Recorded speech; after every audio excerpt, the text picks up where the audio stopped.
आई हुई है या मुरली सुनना है? रिसेंट अभ्यतवाणी 18 मार्च 2008 की अभ्यतवाणी है। कारण शब्द को निवारण में परिवर्तन कर मास्टर मुक्तिदाता बनो। सबको बाप के संग का रंग लगाकर समान बनने की होली मनाओ।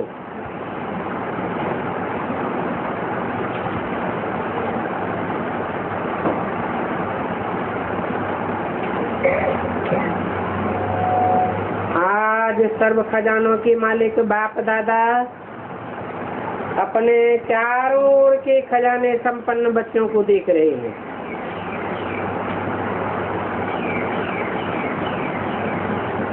कैसे बच्चों को देख रहे हैं? जो चारों ओर से खजानों से संपन्न हैं। हर एक बच्चे के खजाने में कितने खजाने जमा हुए हैं, ये देख हर्षित हो रहे हैं। खजाने तो सभी को एक ही समय एक ही जैसे मिले हैं, फिर भी जमा का खाता सभी बच्चों का अलग अलग है। एक जैसा खाता कोई बच्चों का समान नहीं हो सकता, क्योंकि समय प्रमाण अभी बाप दादा सभी बच्चों को सर्व खजानों से संपन्न देखना चाहते हैं। ये खजाने सिर्फ अभी एक जन्म के लिए नहीं है, ये अविनाशी खजाने अनेक जन्म साथ चलने वाले हैं।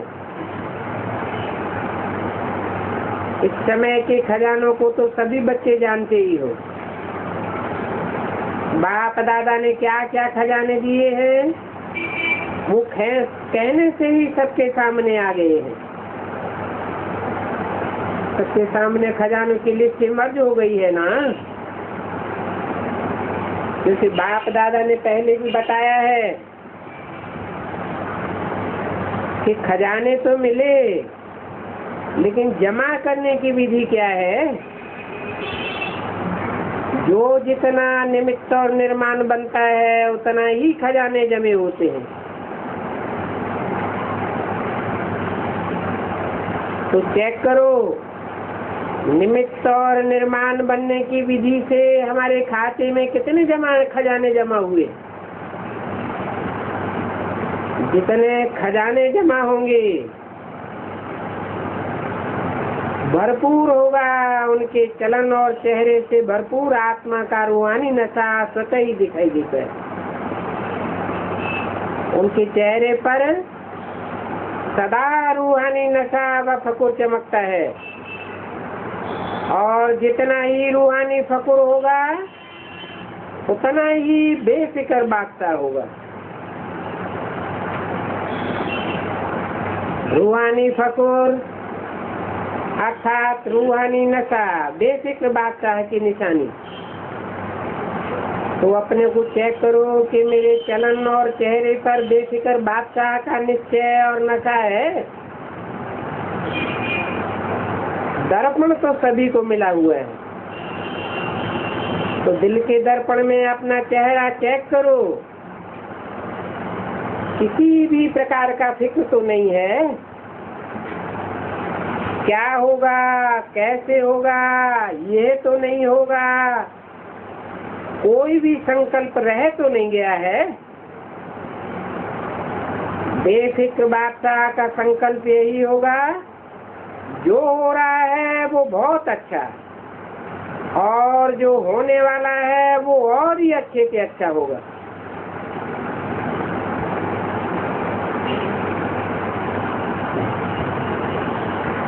उसको कौन सा बादशाह कहेंगे? बेफिक्र बादशाह। उसको कहा जाता है फकुर, रूहानी फकुर अर्थात समानधारी आत्मा। विनाशी धन वाले तो जितना कमाते हैं उतना समय प्रमाण फिक्र में रहते हैं। आपको अपने ईश्वरीय खजानों के लिए फिक्र है बेफिक्र हो ना, क्योंकि जो खजानों के मालिक और परमात्मा बालक हैं वो सदा ही स्वप्न में भी बेफिक्र बात है, क्योंकि उनको निश्चय है ये ईश्वरीय खजाने इस जन्म में तो क्या, लेकिन अनेक जन्म साथ रहेंगे और साथ रहेंगे। इसलिए ये निश्चय बुद्धि निश्चिंत की निशानी है। तो आज बाप दादा चारों ओर के बच्चों का जमा का खाता देख रहे थे। पहले भी सुनाया है कि विशेष 3 प्रकार के खाते जमा किए हैं, जमा किए हैं और कर सकते हैं। एक है अपने पुरुषार्थ प्रमाण जमा करना, ये एक खाता हुआ। और दूसरा खाता है दुआओं का खाता। दुआओं का खाता जमा होने का साधन है सदा संपन्न और संबंध में और सेवा में रहते हुए संकल्प, बोल और कर्म में, तीनों में स्वयं भी स्वयं से संतुष्ट और दूसरे भी सर्व और सदा संतुष्ट रहे। संतुष्टता दुआओं का खाता बढ़ाती है। और तीसरा खाता है पुण्य का खाता। पुण्य के खाते का साधन है जो भी सेवा करते हैं, चाहे मन से, चाहे वाणी से, चाहे कर्म से, चाहे संबंध में, संपर्क में आते, सदा निस्वार्थ और बेहद की वृत्ति, बेहद का स्वभाव, भाव और भावना से सेवा करना, इससे पुण्य का खाता स्वतः ही जमा हो जाता है। तो चेक करो, चेक करना तो आता है ना, आता है। जिसको नहीं आता हो वो हाथ उठाओ।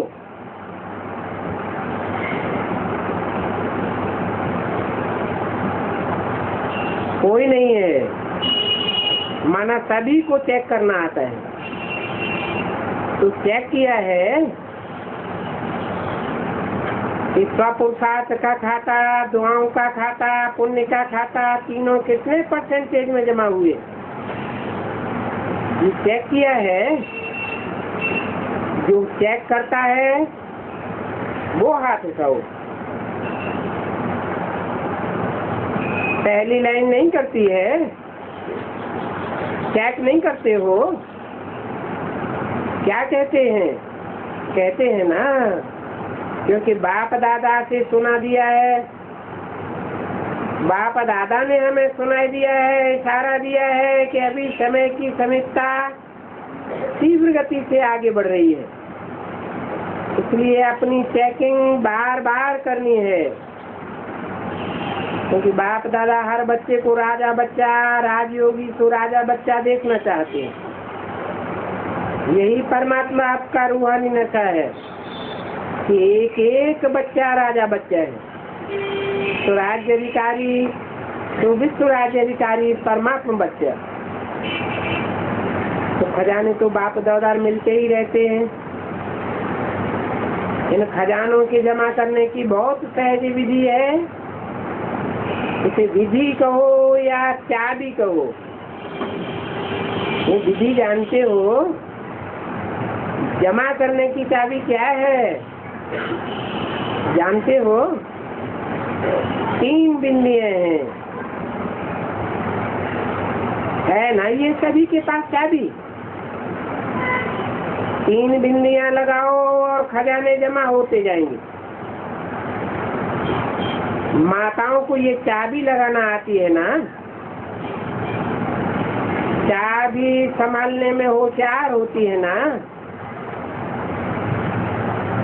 तो सभी माताओं ने ये 3 बिंदियों की चाबी संभाल रखी है,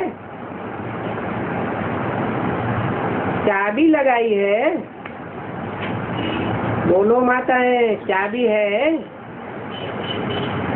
जिनके पास है वो हाथ उठाओ। चाबी चोरी तो नहीं हो जाती है, जैसे घर के हर चीज की चाबी माताओं को संभालना बहुत अच्छी आती है, तो ये चाबी सदा साथ में रहती है ना। कौन सी चाबी है? आत्मा बिंदी एक, परमात्मा बिंदी दो, और बाद में तीसरी बिंदी ड्रामा की बिंदी। तो ये 3 बिंदियां सदैव चेक करते रहो। तो वर्तमान समय बाप दादा यही चाहते हैं। अभी समय समीप होने के नाते बाप दादा एक शब्द सभी बच्चों के अंदर संकल्प से, बोल से और प्रैक्टिकल कर्म में चेंज करना चाहते हैं। 18/3/2008 की वाणी का दूसरा पेज। तो ये चेंज करने की हिम्मत है। एक शब्द यही बाप दादा हर बच्चे का परिवर्तन कराना चाहते हैं। जो एक ही शब्द बार बार तीव्र पुरुषार्थ से अलवेला पुरुषार्थ बनाई देता है। और अभी समय अनुसार कौन सा पुरुषार्थ चाहिए? तीव्र पुरुषार्थ। और सब चाहते भी हैं कि तीव्र पुरुषार्थियों के लाइन में आ जाएं, लेकिन एक शब्द अलबेला कर देता है। पता है वो शब्द? परिवर्तन करने के लिए तैयार हैं?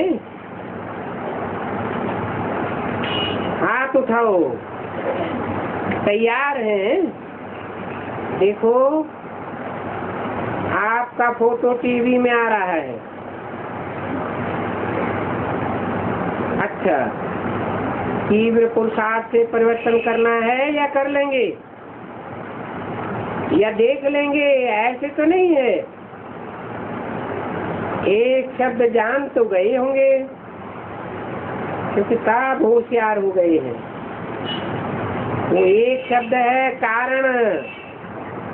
इस कारण शब्द को परिवर्तन कर निवारण शब्द सामने लाओ। कारण सामने आने से व कारण सोचने से निवारण नहीं होता है।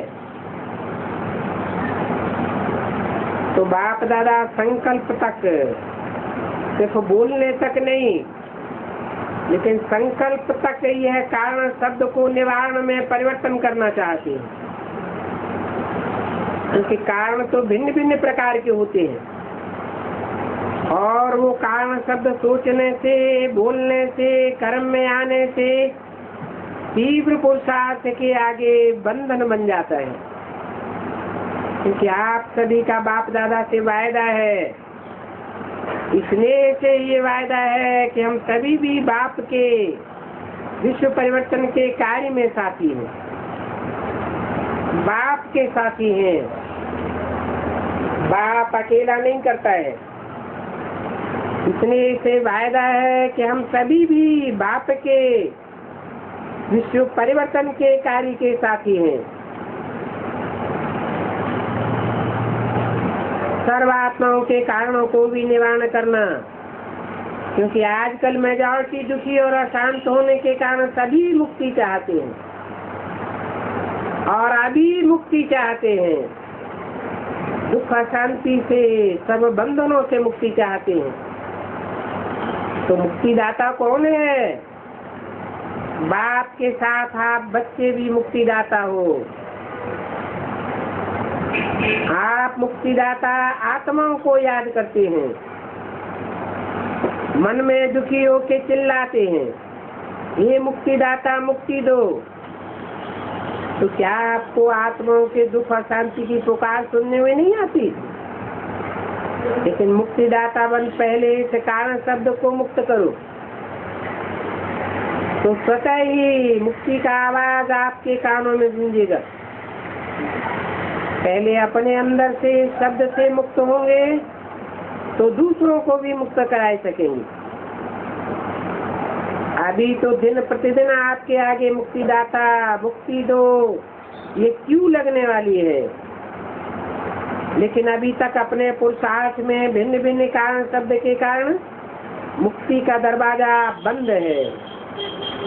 ये आज बाप दादा इस शब्द के इसके साथ और भी कमजोर शब्द आते हैं। विशेष तो है कारण, फिर उसमें और भी कमजोरियां आती हैं। ऐसे है, वैसे है, कैसे है, ये सभी इनके साथ ही शब्द हैं जो दरवाजा बंद करने के कारण है।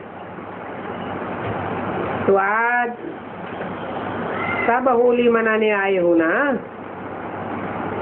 सब भाग भाग करके आ गए हैं, इसलिए कि विमान में चढ़ करके आए हैं। बाप से स्नेह है तो बाप के साथ होली मनाने पहुंच गए। मुबारक हो, भले पधारे। बाप दादा तो मुबारक देते हैं। देख रहे हैं कुर्सी पर चलने वाले भी तबीयत थोड़ी नीचे ऊपर होते हुए भी हिम्मत से पहुंच गए। बाप दादा ये दृष्टि देखते हैं।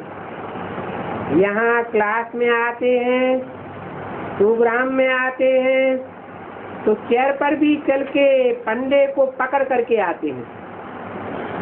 तो इसको क्या कहा जाएगा? परमात्मा प्यार ही कहेंगे।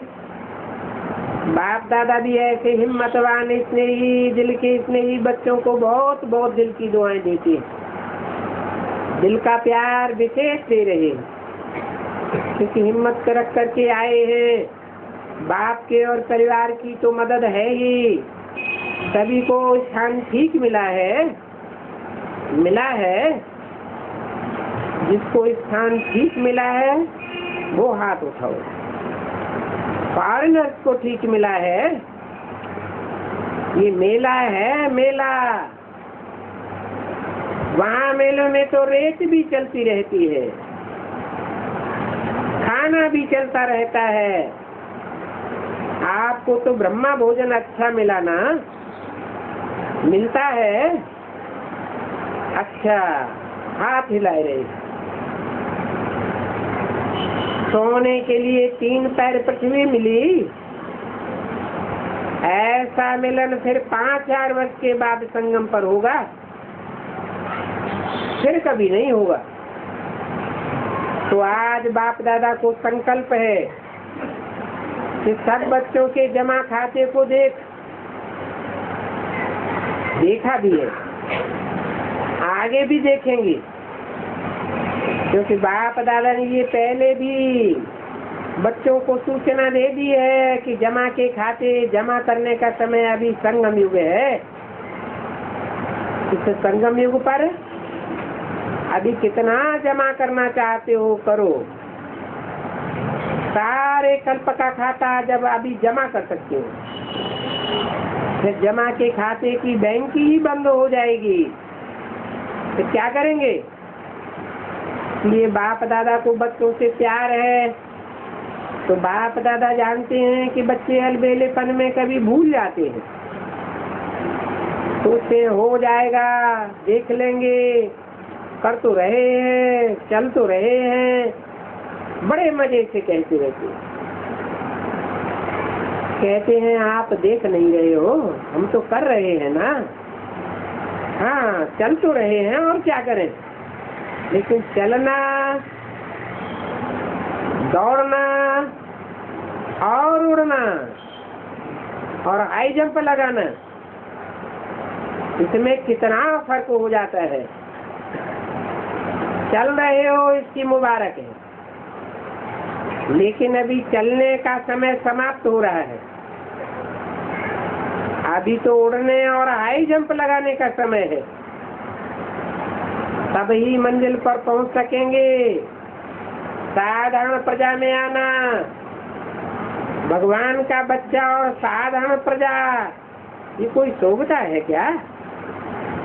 इसलिए बाप दादा यही चाहता है कि आपसे होली का अर्थ है जो बीती सो बीती। तो होली मनाने आए हो तो बीती सो बीती। कोई भी कारण से अगर कोई भी कमजोरी रही हुई है तो अब घड़ी बीती सो बीती का अपना चित्र स्मृति मिलाओ। अपना स्वयं ही चित्रकार बन अपना चित्र निकालो। पता है बाप दादा बीबी एक एक बच्चे का कौन सा चित्र सामने देख रहा है। अभी आप सभी भी अपना चित्र खींचो। पता है अपना चित्र खींचना आता है। एक संकल्प की कलम से अपना चित्र अभी अभी सामने आ जाएगा। सामने लाओ। 18 मार्च 2008 की अध्यक्षवाणी का तीसरा पेज। पहले सभी ड्रिल करो, माइंड की ड्रिल, कर्मेंद्रियों की ड्रिल नहीं, पहले मन की ड्रिल करो। रेडी, ड्रिल करने के लिए रेडी हो जाओ। कान हिलाओ। देखो सबसे श्रेष्ठ से श्रेष्ठ चित्र होता है ताज तख्त और तिलकधारी का। तो अपना चित्र सामने लाओ और अब सात संकल्प किनारे करके देखो। आप सभी बाप दादा के दिल तक नसीन हैं। ये दिल तक है ना, ऐसा तक तो कहाँ भी कहीं भी नहीं मिलेगा। तो पहले ये चित्र निकालो कि मैं विशेष आत्मा, समानदारी आत्मा, बाप दादा की पहली रचना, श्रेष्ठ आत्मा, बाप दादा का दिल तक नसीन हूँ।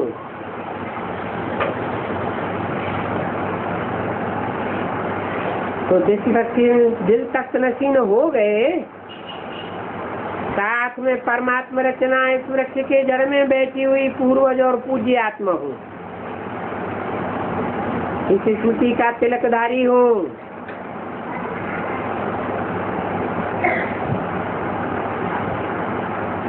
स्मृति का तिलक लगाया। साथ में बेफिक्र बादशाह, सारा फिक्र का बाप दादा को बोझ दे दो। अर्पण करके डबल लाइट का ताजधारी हूँ, ऐसे बन जाओ। तो ताज, तिलक और तख्तधारी ऐसे बाप अर्थात परमात्मा प्यारी आत्मा हूँ। तो ये चित्र अपना खींच लिया। सदा ये डबल लाइट का ताज चलते फिरते धारण कर सकते हो। कभी भी अपना सम्मान और समान, ये जो ताज, तिलक और चक्र सिंह आत्मा, ये अपना चित्र दृढ़ संकल्प द्वारा सामने लाओ। याद है शुरू में आप लोगों का अभ्यास बार बार एक शब्द की स्मृति में रहता था। वो एक शब्द था मैं कौन।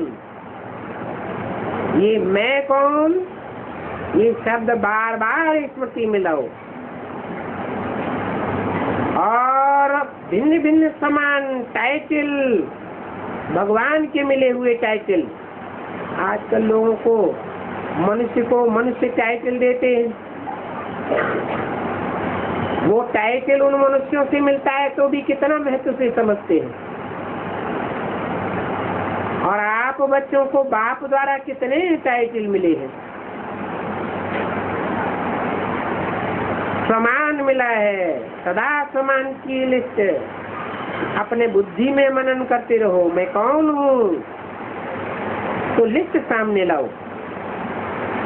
इसी नशे में रहो तो कारण जो है वो शब्द मर्ज हो जाएगा और निवारण हर कर्म में दिखाई देगा। जब निवारण का स्वरूप बन जाएंगे तो सर्व आत्माओं को निर्वाण धाम, मुक्ति धाम में सहज जाने का रास्ता बताएंगे। सभी को मुक्त कर लेंगे। दृढ़ संकल्प करो। आज है दृढ़ संकल्प करना। जब दृढ़ता होती है तो दृढ़ता सफलता की चाबी है। जरा भी दृढ़ संकल्प में कमी नहीं लाओ, क्योंकि माया का काम है हार खिलाना और आपका काम है बाप के गले का हार बनना। न माया से हार खाना, न औरों को खाने देना। तो तभी ये संकल्प करो, मैं सदा बाप के गले की विजय माला हूँ, गले का हार हूँ, गले का हार विजय का हार। तो बाप दादा हाथ उठवाते हैं, तो आप क्या बनेंगे? सब क्या उत्तर देते हैं? एक ही उत्तर देते हैं, क्या बनेंगे? लक्ष्मी नारायण बनेंगे। कोई भी नहीं कहता हम राम सीता बनेंगे। तो लक्ष्मी नारायण बनने वाले हम बाप दादा के विजयी माला के मणके हैं, पूज्य आत्माएं हैं। आपके माला का मणका जपते जपते अपनी समस्याओं को समाप्त करते हैं, ऐसे श्रेष्ठ मणके हो।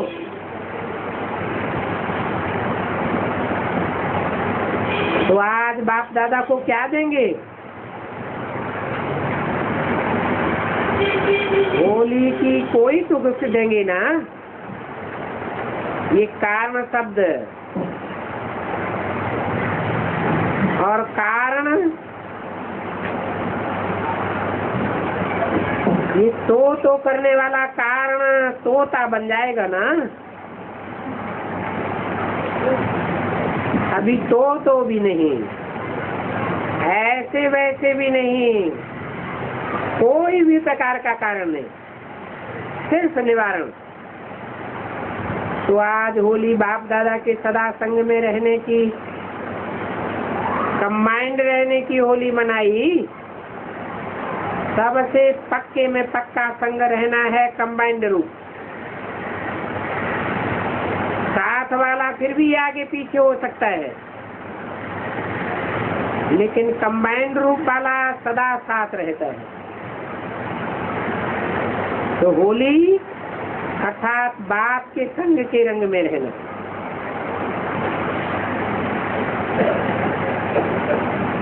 बाप का संग का रंग लगाना है, अर्थात समान बनना है। तो कंबाइंड है ना, कि कभी कभी कंबाइंड है। कई बच्चे हैं, देखा है पुरुषार्थ करके थोड़े कमजोर हो जाते हैं, तो अकेलापन पसंद करते हैं, कोई को साथ नहीं पसंद करते हैं। अकेला रहना, अकेला सोचना, ये अकेलापन भी ठीक नहीं है। तो प्रभु परिवार है, इतने प्रभु परिवार के साथी अकेले कैसे रहेंगे? ये माया की चालाकी है जो अकेला कर देती है। पहले अकेला करती है, फिर बार करती है। माला में देखो, कोई अकेला मोती है क्या? माला में क्या विशेषता है? एक मोती का दूसरे मोती से समीपता संबंध है,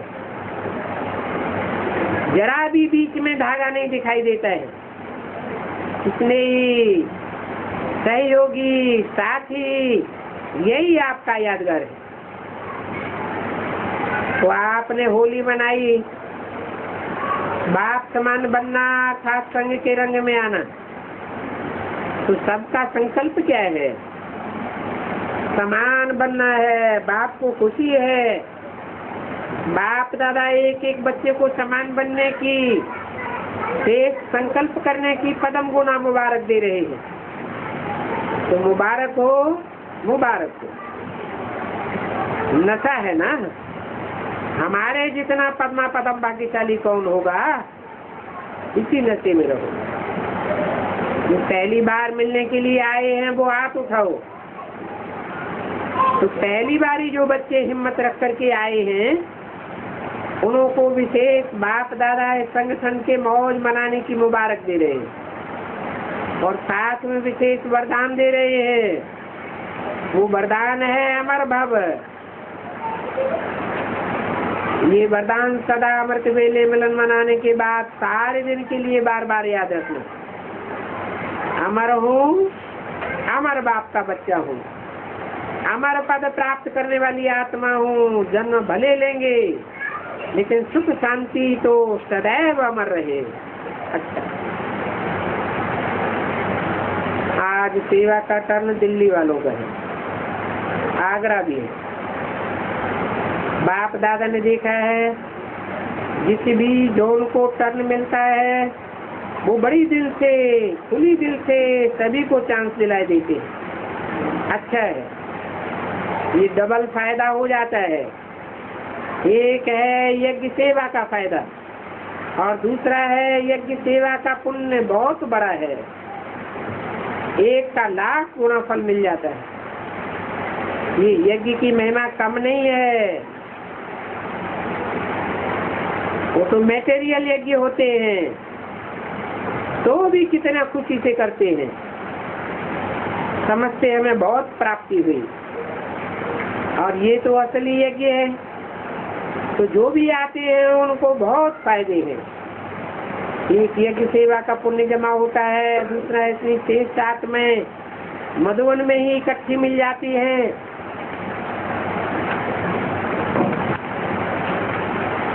चाहे पांडव हैं, चाहे दादियां हैं, चाहे महारथी बहन भाई हैं, और साथ में इतना बेहद का परिवार कहाँ मिलेगा।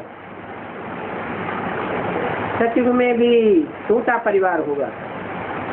अभी देखो कितनी संख्या आई है, मैंने कहा 17,500 भाई बहने आए हैं, उसमें 500 बच्चे आए हैं। अच्छा, 500 बच्चे आए हैं तो कितने तकदीरवान बने। इतने हजारों का परिवार न सतयुग में मिलेगा, न त्रेता में मिलेगा, न द्वापर में, न कलयुग में मिलेगा। ऐसा ये एक ही परिवार है 17,000 का परिवार, जो कभी सुना नहीं होगा, संभालना ही मुश्किल हो जाए। लेकिन यहाँ देखो सभी मजे मजे से पल रहे हैं, कितना बड़ा फायदा है। परिवार से मिलना कब नहीं होता है, और ये तो विशेष भगवान का परिवार है। अच्छा, तो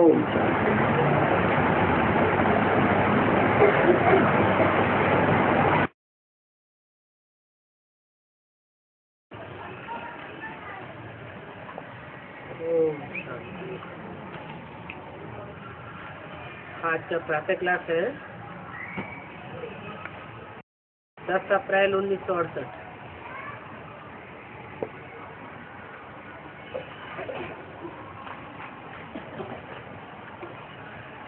आज सवेरे क्लास में 3 बजे से 4 बजे तक सभी योग में बैठे थे।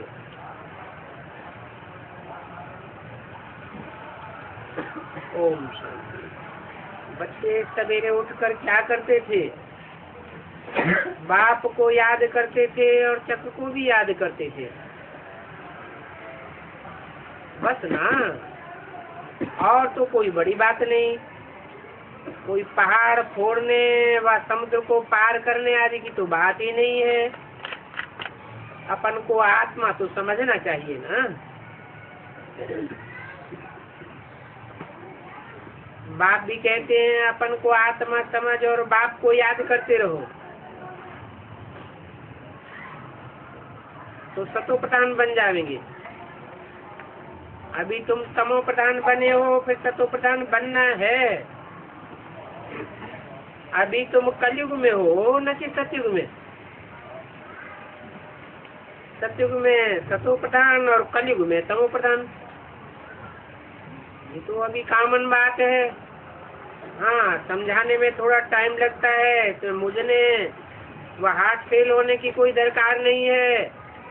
सारे विश्व का मालिक बनना है तो जरूर कुछ तो मेहनत होगी, बाकी स्थूल कोई मेहनत नहीं है। इसमें सूक्ष्म मेहनत होती है। बाप ऐसे भी नहीं कहते हैं कि बैठ करके मुझे याद करो, तो सीधी सीधी बात है। बच्चे तुम समझते हो हम आत्मा सतो प्रधान थी, अभी तमो प्रधान बने। अभी सतो प्रधान बनने का सिवाय याद के और कोई उपाय नहीं है। याद से ही आयु बड़ी होती है और पाप खत्म हो जाते हैं। सत्युग में दुख आदि की कोई बात नहीं, क्योंकि सभी पवित्र आत्मा है। तुम पवित्र तत्व प्रधान बन जाते हो। कितनी सहज से सहज बात है। बाप को याद करना है और तत्व प्रधान बनना है, और वापस जाना भी जरूर है। यहाँ तो रहने का ही नहीं है। जिनों के पास बहुत कारखाने आदि हैं, उनों की उतनी दिल नहीं लगेगी। याद में माया खींचती रहेगी। और बाप तो है ही गरीब में बाप। गरीबों को ही साहूकार बनाना होता है। गरीबों का बुद्धि योग धंधाधोरी में इतना नहीं जाएगा, क्योंकि वो सहज ही समझ जाते हैं। अपन को आत्मा समझ बाप को याद करना है, पवित्र भी बनना है। पवित्र बनते बनते फिर अपवित्र नहीं बनना चाहिए। ये भी समझाते हैं पवित्रता के लिए विघ्न जरूर पड़ेंगे। विघ्न पड़ेंगे, अबलाओं पर अत्याचार होंगे। अत्याचार करने वालों का नाम ही है दुर्योधन दुशासन, क्योंकि ये है ही गीता का ऑफिसर। बाप कहते हैं ये भक्ति मार्ग की पुस्तक आदि रंग बनी हुई है। कृष्ण भगवान बात ही गलत लिखी है। कुछ 2 अक्षर करेक्ट है, मन मना भव। अपन को आत्मा समझ बाप को याद करो, जिसके लिए ही तुम सवेरे में बैठे थे। ये निश्चय रखना चाहिए। बाप को याद करने से हम तमो प्रधान से रजो से सतो, फिर सतो प्रधान बन जाएंगे। और कोई उपाय नहीं है। ऐसी पढ़ाई और कोई पढ़ाई भी न सके। बाकी बैठ समझाते हैं। ये ज्ञान की समझानी भी अभी तुमको मिलती है, फिर तो ज्ञान की दरकार ही नहीं रहती। ज्ञान का प्रारब्ध मिल जाता है तो ज्ञान की क्या दरकार। और ये ज्ञान सिवाय एक के और कोई के पास नहीं है। फिर बच्चों को देते हैं, बस बच्चे वापस चले जाते हैं। बसा पाई लिया, ज्ञान पूरा हुआ। अभी इसमें डिफिकल्टी की क्या बात है। तो माया के तूफान विघ्न डालते हैं। कहते हैं बाबा हम आपको याद करते हैं। बीच में अनेक प्रकार के माया के तूफान आते हैं, जिनको संकल्प और विकल्प कहा जाता है। इस समय रावण राज्य में तुम्हारा जो भी संकल्प होता है वो विकल्प हो जाता है। तुम्हारे संकल्प नहीं बनते हैं। तुम ऐसा कोई काम नहीं करते हो जिससे किसको दुख हो। जो सतो प्रधान आत्माएं होती हैं, किसी को दुख थोड़ा ही देंगी। और वहां नई दुनिया में तो एक ही धर्म है। तो दुनिया में तो मनुष्य 30-30 मांगते रहते हैं, परंतु बाप ने समझाया है शांति का सागर तो एक ही बाप है। उनको ही सभी कहते हैं शांति देवा। बाकी तो कोई शांति कर ही नहीं सकता। अब उनको शांति देवा क्यों कहते हैं। शांति देने वाला तो भगवान है, फिर शांति देवा क्यों। वो एक ही शांति का सागर है और वो सभी का सागर है। बाप बच्चों को थोड़ी ही बात समझाते हैं, में जरा भी मुझने की बात नहीं है। बाप कहते हैं पहले तो बाप का परिचय दो। तो बाप को कोई भी नहीं जानते हैं, और वो बाप है भी एक, बाकी तो सभी बर्दाश्त है। बर्दाश्त को बाप से वर्षा जरूर मिलता है। अभी तुम जानते हो हम संगम युग पर बैठे हैं और बाकी सब आयरन एज से कलयुग में बैठे हैं। तुम जानते हो सतयुग में सुख शांति है, शांति धाम में तो सिर्फ शांति है। तो देखो चित्र तो क्लियर है। बाबा ने पर्ची जो छपवाई है वो भी हाथ में हो। पूछना है तुम पतित नरकवासी हो या पावन स्वर्गवासी हो। बाप ने तो सारी दुनिया को स्वर्ग में भेजा था, नरक में तो कोई को भेजा ही नहीं। बाप स्थापना ही स्वर्ग की कहते हैं। स्वर्ग माना ही सुख की दुनिया। सत्युग में मनुष्य सुखी होती है, बाकी सभी शांति धाम। इन बातों को समझेंगे वही जो यहाँ के होंगे, और जो यहाँ के होंगे वो झट समझ लेंगे। कोई को समझाने में देरी होगी तो हम समझ जाएंगे हमारे कुल के नहीं है। ऐसे भी नहीं है जो पहले आते हैं उनसे पिछले वाले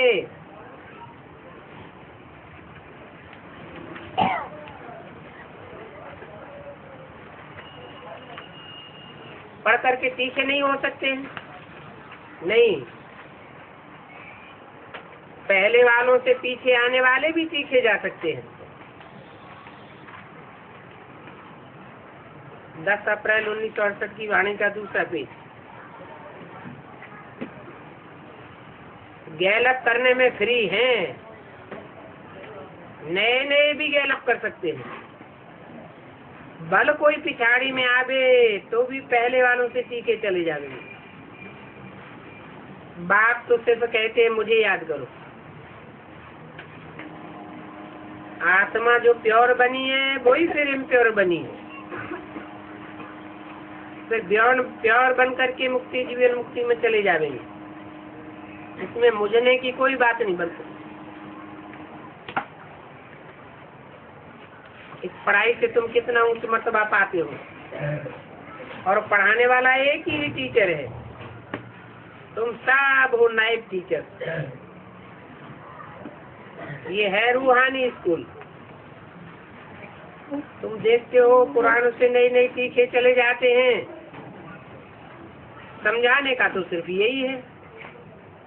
बाप ने कहा है ये ज्ञान सभी धर्म वालों के लिए, और मनुष्य मात्र के लिए है। सिर्फ उनको कहना है तुम आत्मा हो, और आत्मा सभी एक बाप की संतान है। शांति धाम से आत्मा यहाँ आती है पाठ बजाने के लिए। वो बाप का घर है शांति धाम मुक्ति धाम, और आने वाली दुनिया है जीवन मुक्त धाम। मुक्ति में सिर्फ आत्माएं रहती है, और जीवन मुक्ति में आकर के शरीर धारण करके पाठ बजाते। बात समझना कितना सहज है। यहाँ अलफ और बे पढ़ाया जाए। पहले पहले बाप कहते हैं मुझे अलफ को परिचय दो। जब ये परिचय अलफ का मिल जाएगा तो सहज सहज समझते जाएंगे। इसमें हम प्रश्न कैसे कर सकते हैं? ऐसे नहीं बाबा यह क्यों नहीं, ऐसे क्यों नहीं। अरे बाबा से तुम क्या प्रश्न पूछते हो? बाप की तो आज्ञा माननी चाहिए ना। परंतु पहले बाप का परिचय तो मिले। तुम पावन थे, पतित बने, फिर पावन बनना है। बाप तो आत्माओं से ही बात करते हैं।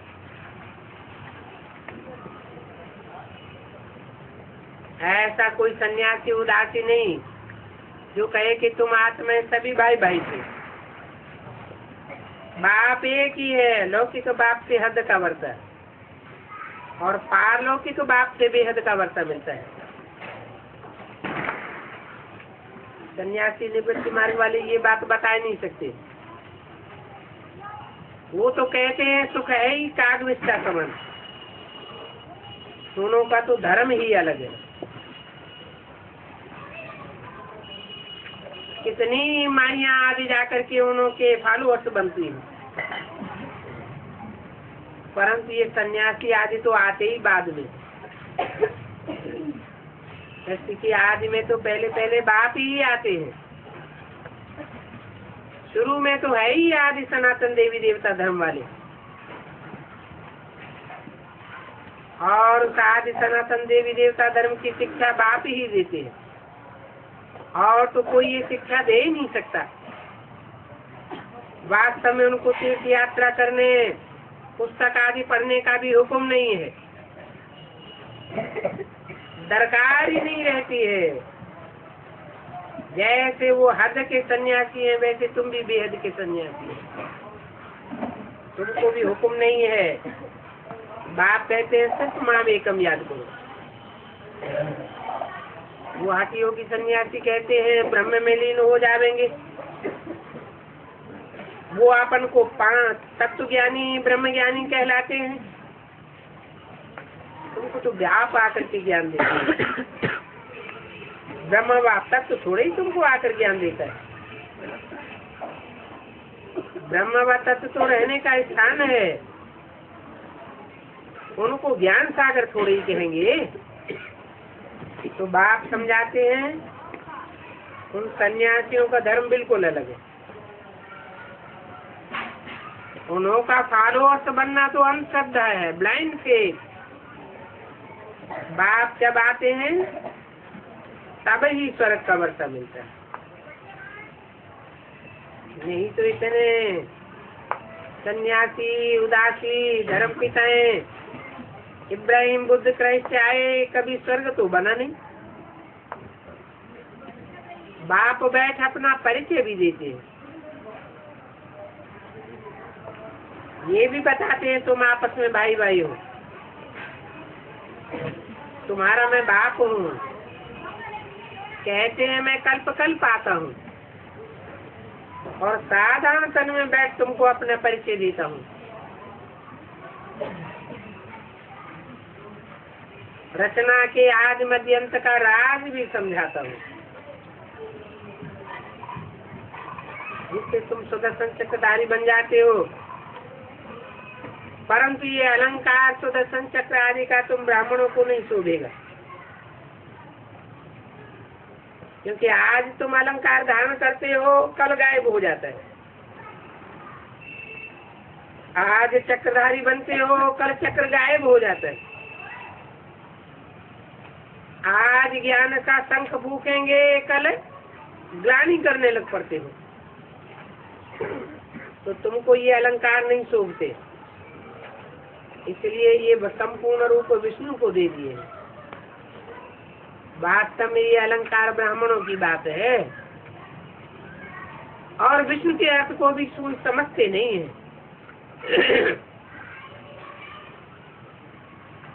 कि विष्णु चतुर्भुज कौन है। 4 भुजाएं मददगार आत्माओं की निशानी है। ऐसी मददगार बनती हैं कि उनके स्वभाव संस्कार भी मिलकर के एक हो जाते हैं। विषय विकार का नाम निशान नहीं रहता, तब उनको कहा जाता है विष्णु। विष्णु चतुर्भुज। तो सोचो उनको ये शंख चक्र आदि क्यों दिया है, कुछ भी कोई बता ही नहीं सकेंगे। तुम तो जानते हो शंख है ज्ञान शंख फूकने की यादगार, जरूर चारों ओर ज्ञान सुनाया है। चक्र है मनन चिंतन मंथन की यादगार, कि आत्मा कैसे 84 जन्म में चक्कर लगाती है। पद्म फूल भी दिखाया है। पद्म फूल है कीचड़ की दुनिया में रहते हुए भी, कर्मेंद्रियों से कर्म करते हुए भी बुद्धि योग का योग अनासक्त रहे। वो तो कुछ भी नहीं बता सकेंगे। और तुम सवाल पूछते हो तो जरूर खुद जानते हो, न जानने वाले तो कोई प्रश्न पूछ ही नहीं सकेंगे। कोई से भी पूछो, शिव बाबा की जीवन कहानी सुनाओ, वो कब आए थे, उन्होंने आकर के क्या किया था, कब बता ही नहीं सकेंगे। और बता देंगे तो अगरम बगरम कहेंगे, वो तो हर युग में आता है। अरे हर युग में आकर के करता क्या है, वो उतरती कला बनाता है क्या कि चढ़ती कला में ले जाता है? वो कुछ बता ही नहीं सके। तुमको तो कितनी नॉलेज मिलती है, बात समझाते हैं बच्चे, वहां में कम याद करो तो तुम्हारे विकर्म भी नाश हो जाए। और ढेर बातों को भले छोड़ दो, याद से ही तुम सतो प्रधान बनेंगे और पाप भी तुम्हारे सब भस्म होंगे। और इस योग अग्नि से ही पाप भस्म होना। और ये योग अक्षर भी कामन है। बाप तो कहते मुझे याद करो, उस सन्यासी लोग आदि याद नहीं सिखलाते हैं। वह न तो बाप को और न आत्मा को जानते हैं, कह देते हैं आत्मा तो परमात्मा, फिर कहेंगे नाम रूप से न्यारा है। अच्छा नाम रूप कुछ तो बताओ, कुछ भी नहीं। अब इसका तो कोई मतलब ही नहीं है, परंतु ये सभी ड्रामा के बस में है। बाप कहते हैं जो भी अपन को पूजा कराने वाले हैं ये असुर ही ठहरे, इनका ड्रामा ही ऐसा है। ऐसे भी नहीं कि फिर नहीं होंगी, फिर भी जरूर होंगी। इस समय की ही बात है। बाप समझाते हैं इस संगम का किसी को भी पता नहीं। ये पुरुषोत्तम संगम युग है और ये अक्षर दिल से लगते हैं। हम श्रीमत से इतना श्रेष्ठ बनते हैं संगम युग में। बाप कहते हैं मैं तुमको राजाओं का राजा बनाता हूँ। कहाँ शिव बाबा पुनर्जन्म रहे और कहाँ श्री कृष्ण 84 जन्म लेने वाला। श्री कृष्ण को भगवान बताई दिया। जरूर नंबर 1 वाला ही नंबर लास्ट में होता है। शिव बाबा तो न चक्कर में आता है न कोई नंबर में आता है। जो चक्कर में आवे तो नंबर में भी आवे, तो लास्ट और फर्स्ट दोनों सामने रखने होते। कहते भी हैं ब्रह्मा की रात और ब्रह्मा का दिन, तो ब्राह्मणों की रात और ब्राह्मणों का दिन। ब्रह्मा तो फिर दिन में विष्णु बन जाता है, फिर दिन से रात होती है तो विष्णु ब्रह्मा बनते हैं। विष्णु से ब्रह्मा बनने में 5000 वर्ष लग जाते हैं और ब्रह्मा से विष्णु बनने में 1 सेकंड। परंतु इस कनेक्शन की बातों को कोई जानते नहीं है। तुम अच्छी रीति समझते रहेंगे हम ब्राह्मण तो देवता बनेंगे। अभी तुम सुदर्शन चक्रधारी बनते हो, वो फिर समझते हैं कि चक्कर फिर आने से गला कट जाता है। अब गला कटने की तो बात ही नहीं। कोई का गला कटता है मानो आत्मा अलग हो गई और देहभान अलग हो गया। ये तो ज्ञान का चक्कर घुमाने से ही होगा। वो समझते हैं कि सुदर्शन चक्कर घुमा करके सबको खलास कर देते हैं। वास्तव में खलास करने की तो बात ही नहीं है। आत्मा तो अजर अभय में अविनाशी है, परंतु देहभान को खलास करने की बात है। कृष्ण का चित्र दिखाते हैं, फिर दिखाते हैं कि आकासुर बकासुर आदि को मारा। वास्तव में ये सुदर्शन चक्र की बात है। आकासुर बकासुर को मारते नहीं है, उनके अहंकार को, देह अहंकार को मारते हैं। तो देखो शास्त्रों में कृष्ण को कितना बड़ा हिंसक बनाई दिया है। और फिर कहते हैं रानियों को भगाया, ऐसे ऐसे किया, उनको डबल हिंसक बनाई दिया है।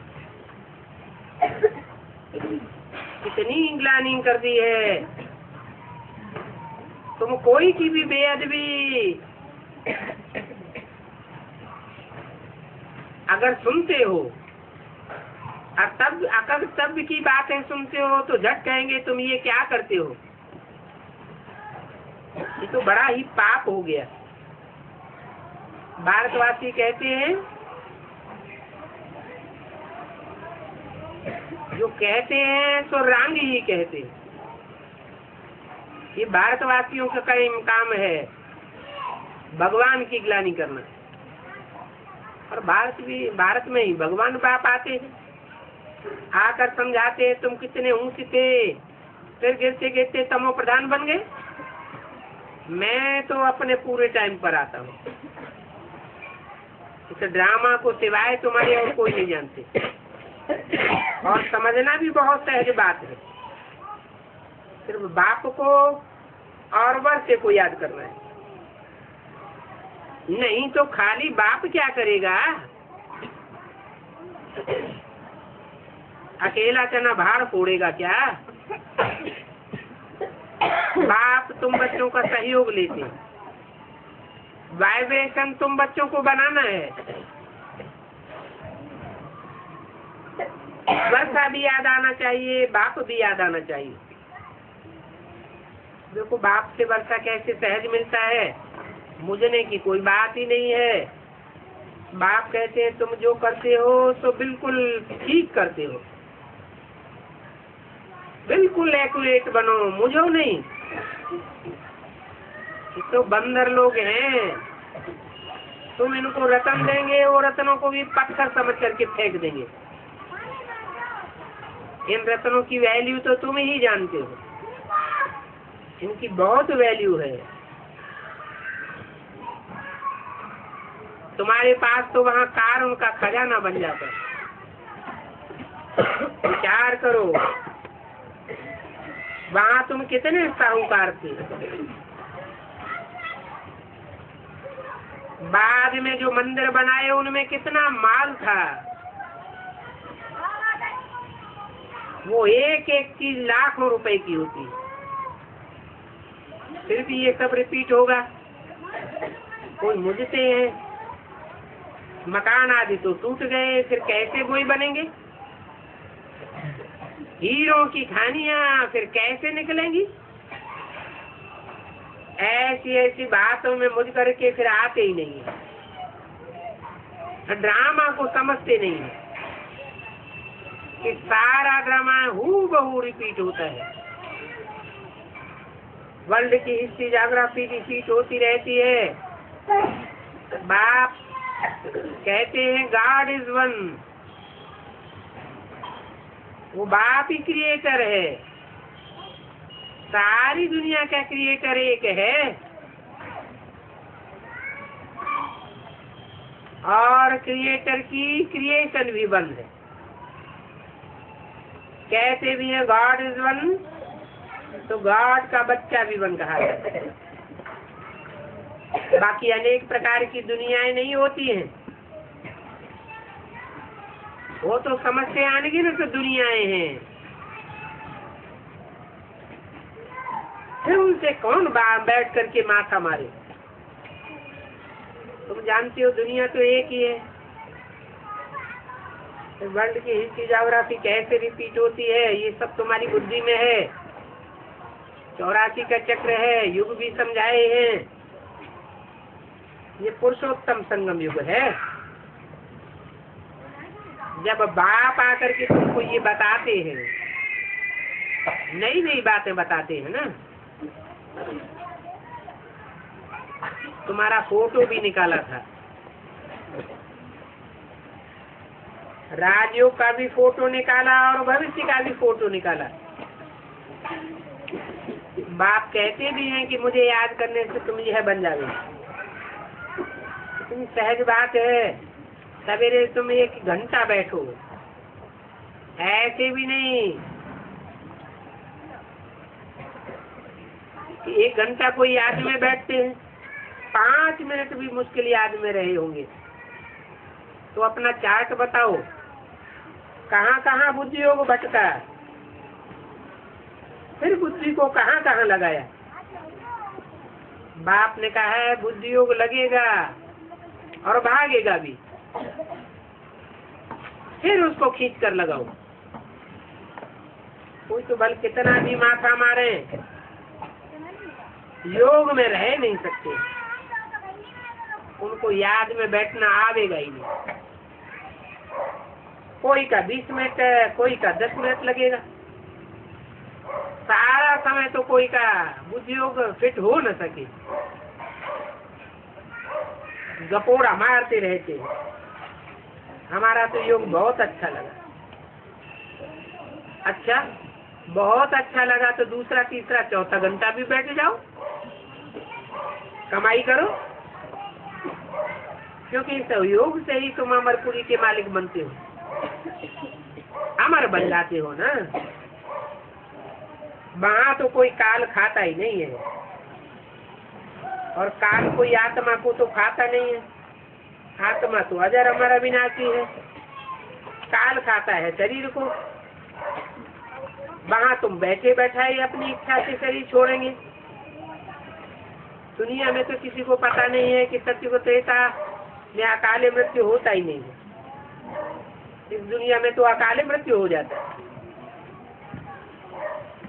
उस सत्य को कोई जानते ही नहीं, बाप ही आकर के बताते हैं कि सत्युग क्या है, नई दुनिया क्या है।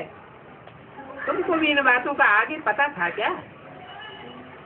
अभी बाप ने ज्ञान का तीसरा नेत्र दिया है तो रोशनी मिलती जाती है। तभी इस दुनिया में अंधे, अंधे की औलाद अंधे कहा जाता है, परंतु कोई अपन को अंधा समझते थोड़े ही है।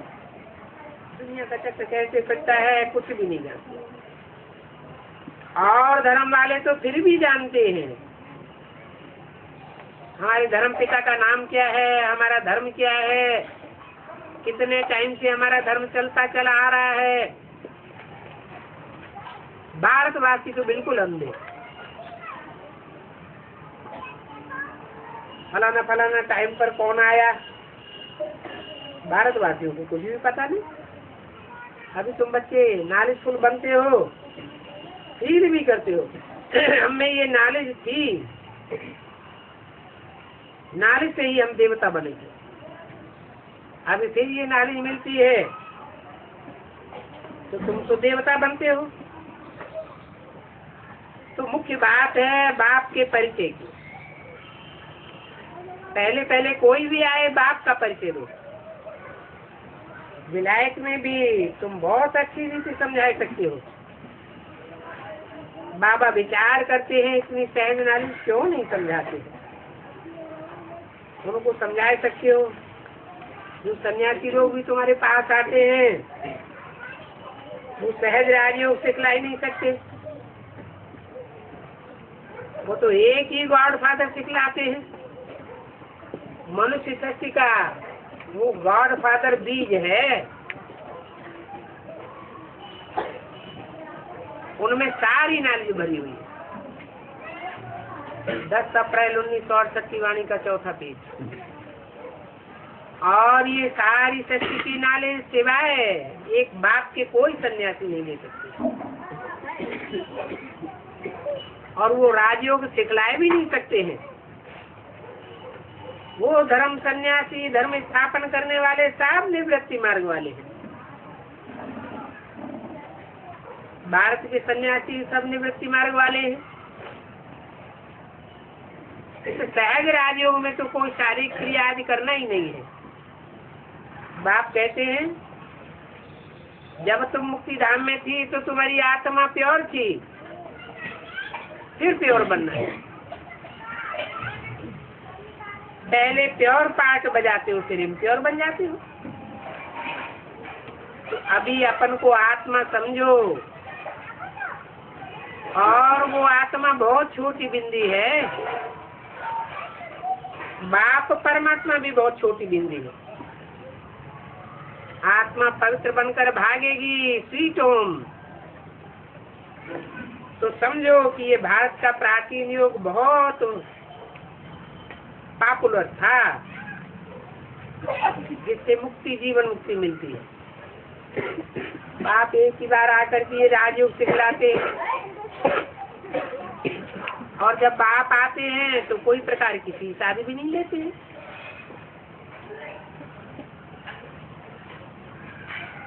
इसमें जरा भी खर्चा आदि नहीं होता है।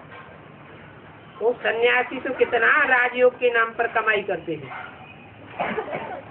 अच्छा, तो बाप और वर्षे को बैठ कर याद करो, और तो कुछ तकलीफ नहीं देते हैं। बस घूमो फिरो, कुछ भी करो, सिर्फ पवित्र बनना है। अपवित्र आत्मा बनेगी तो जा नहीं सकेगी। विकार में फंसे हुए हैं, इसलिए पुकारते हैं बाबा आकर के लिबरेट करो।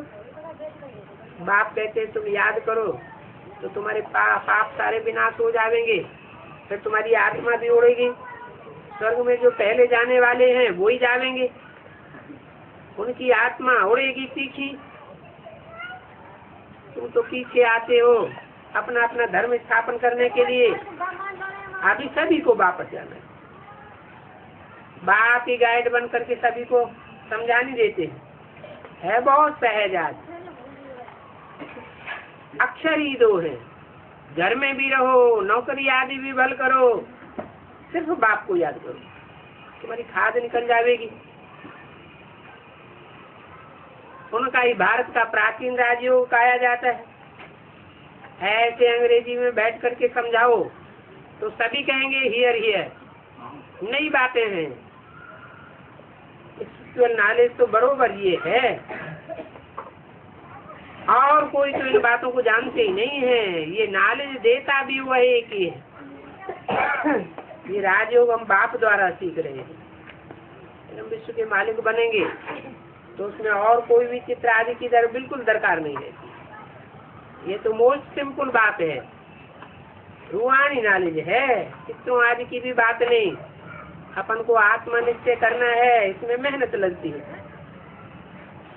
आत्मा निश्चय करने में घड़ी घड़ी देह अभिमान आ जाता है, उसको ही माया का तूफान कहा जाता है। परंतु तुम तो ज्योति जगाते रहते हो, फिर तूफान लगने से दीवा बुझ जाता है।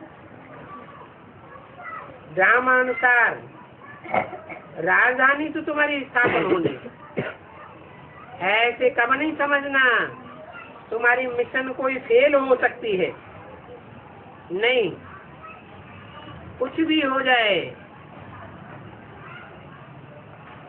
तुम्हारी मिशन फेल नहीं हो सकती।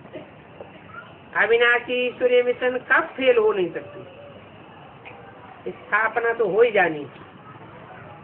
बाप कहते हैं इनकी आत्मा को भी तूफान लगते हैं, मेरे को तो नहीं लगेंगे। तुम बच्चों को ही तूफान लगते हैं। दुनिया में कोई को भी पता नहीं है ये राजा ही कैसे स्थापन हो रही है। जिन्होंने कब पहले राज्य लिया है वो राजयोग सीखते रहते, तो जरा भी फर्क तो पड़ता नहीं है। तुम सभी एक्टर्स हो, आत्मा में कितना पार्ट भरा हुआ है, और वो पार्ट का विनाश भी नहीं हो सकता है। ये स्पिरिचुअल ड्रामा बना बनाया है। बोलो पहले बाप को पहचानो। बाप को पहचानेंगे तो प्रश्न पूछने की बात ही खलास हो जाएगी। बाप से कोई भी प्रश्न पूछने की दरकार ही नहीं है। बाप तो अपना परिचय आप ही आकर के देते हैं कि मुझे ऐसे आना पड़ता है।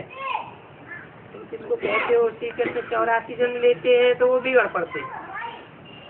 कृष्ण का चित्र तो बहुत पसंद आता है, फिर उसमें लिखत काट देते हैं। भक्त लोग हैं ना, तुम तो अभी जानते हो। तो वो कृष्ण कहते पुनर्जन्म लेते हैं, नाम रूप आदि भी बदल जाता है। जानते हो राजा रानी प्रजा आदि कैसे बनते हैं। एक राजा रानी की लाखों प्रजा होती। बीकानेर का राजा है, कितना बड़ा उनका इलाका है, करोड़ों की तादाद में उनकी प्रजा होगी। वहां तो इतनी प्रजा होती नहीं, फिर भी राजा रानी प्रजा तो होती है ना। तुम कहेंगे नथिंग न्यू, मतलब पहले भी ऐसे हुआ था। दिन प्रतिदिन बच्चों की बुद्धि में नई नई पॉइंट्स मिलती रहती है, तो सर्विस में कभी थकना नहीं है, याद में भी थकना नहीं है। जितनी सर्विस करेंगे उतना ही अच्छा होगा। इस सर्विस में तो हड्डियां भी देनी पड़ती है। सभी को पैगाम देना है, अखबार में डालो, बोलो बच्चों को बाप से वर्षा कैसे मिलता है, याद से विक्रम विनाश कैसे होते हैं। ऐसी ऐसी बातें लिखो। बंदरों को समझाने में बड़ी मेहनत लगती है। जैसे भी लोग समझते हैं हमको तो काठियां ही काटनी है, वो पढ़ाई को क्या जानेंगे। अब तुमको तो नॉलेज मिली है, शिव बाबा से हमको वर्षा मिलता है, महाराजा महारानी बने थे, ये है ही नर से नारायण बनने की नॉलेज। नॉलेज से बड़ी खुशी होती है। फिर याद में विघ्न भी पड़ते। कल पहले भी ये विघ्न पड़े थे, इससे पार होने के लिए पुरुषार्थ करते रहो। इसने भी सब कुछ छोड़ा, देखो मदद भी कितनी मिलती है। देखा हमको बाबा से डबल ताज मिलता है, तो छोड़ दिया गदाई को। इन पैसों का हम क्या करेंगे, फट से छोड़ दिया। अच्छा, बच्चों को ओम शांति।